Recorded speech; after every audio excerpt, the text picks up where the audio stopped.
Hi, boys and girls. My name is Pastor Ginny, and I'm here with you today to read the story, The Parable of the Lily, by Lee Curtis Higgs.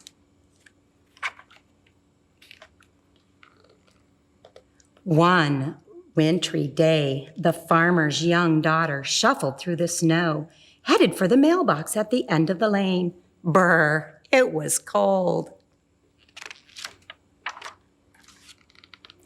She peered inside the mailbox and found a small white envelope.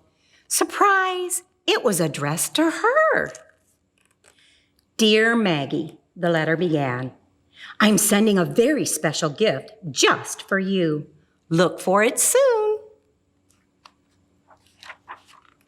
Maggie loved getting presents, especially a gift as mysterious as this one.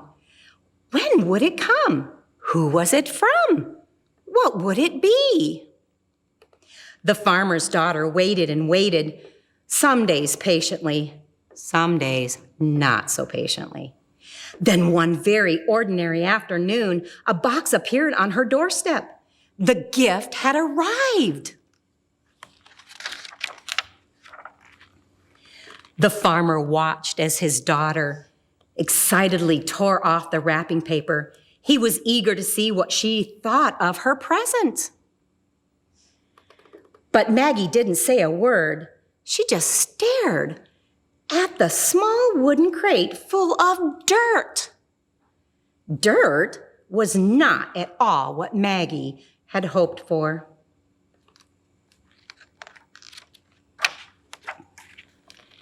Oh dear. Her long-awaited gift wasn't a toy or a doll or a game after all. The farmer could see that his daughter was very disappointed. His heart grew sad. The gift was from him. With a sigh, Maggie carried the wooden box down the steps into the darkest corner of the cellar and left it there on a shelf. Sometimes she remembered to water it, but most of the time, Maggie just plain forgot. The farmer did not forget. He just waited and waited. Spring came at last, and the air was warmer, and the gray skies had melted into robin's egg blue. What a welcome sight the sun was. It was time for the farmer to hoe his garden, getting the soil ready for the seeds that filled his pockets. Maggie wanted to help, so she marched down the cellar steps to get her own Maggie-sized gardening tools. That's when it happened. Searching for her toolbox in the darkest corner of the cellar, Maggie knocked the forgotten crate of dirt off the shelf. Crash! The crate splintered into pieces. Soil was everywhere, and the flower bulb that rolled it to her feet showed no signs of life. What a mess! Maggie was mad at the box and even madder at herself. She swept up the dirt and threw away the broken box, grumbling under her breath. And that ugly old flower bulb, she tossed it out the cellar door, never to think of it again. Until